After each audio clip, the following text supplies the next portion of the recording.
We have explored every medical option. You couldn't have tried harder. Tonight, let's have a kid. You heard what the doctor said. Give it up. Our kid would never give up. Picasso with the pencil. Honest to a fault. Yes. Yes. Our kid would rock. Now what? We're moving on.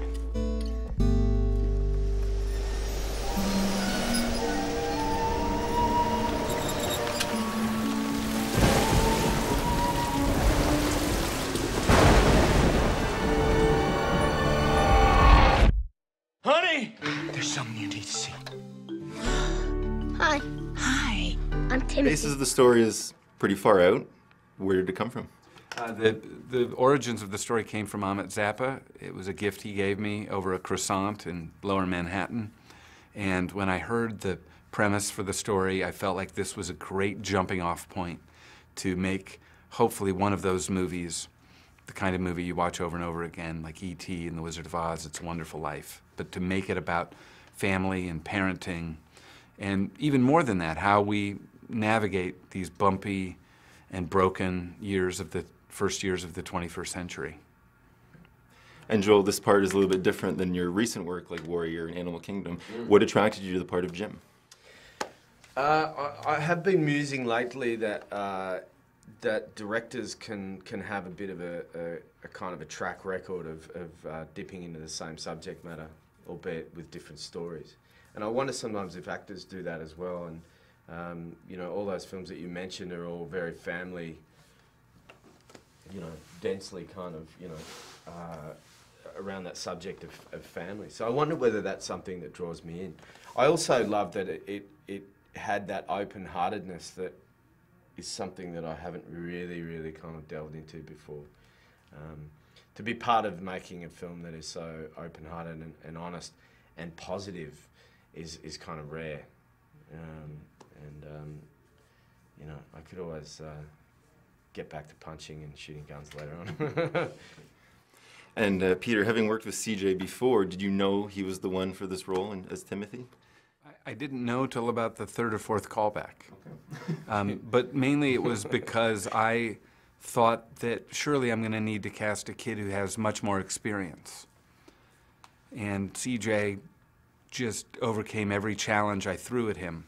I felt kind of like, how can I go to the studio and say, we did a worldwide search. I've cast the boy who had a few lines in Dan in Real Life. They would think, did you do your job? Also, it's a really important role. It's the title role, and my job is to find the best kid for this part.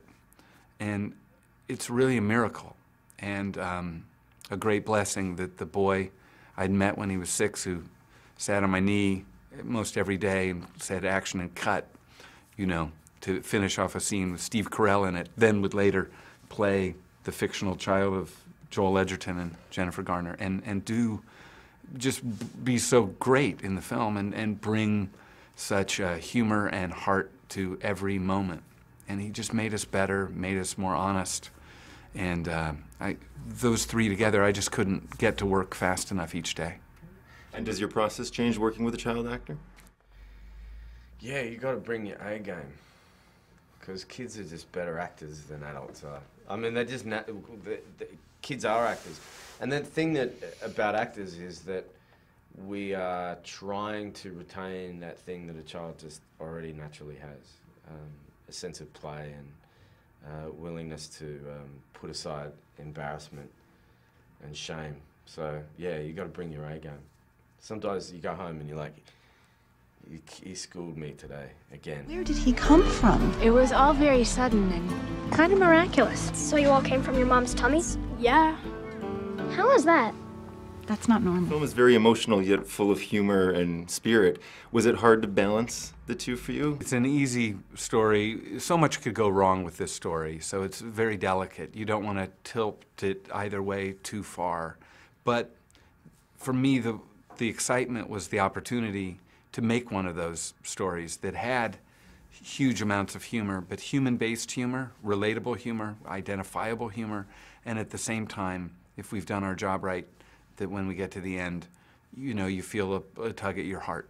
So that was why I wanted to tell this story, because the movies that do that, the movies I referenced earlier, are the ones that I go back to. And the reason you go back to them is because they help you navigate your way through these hard times.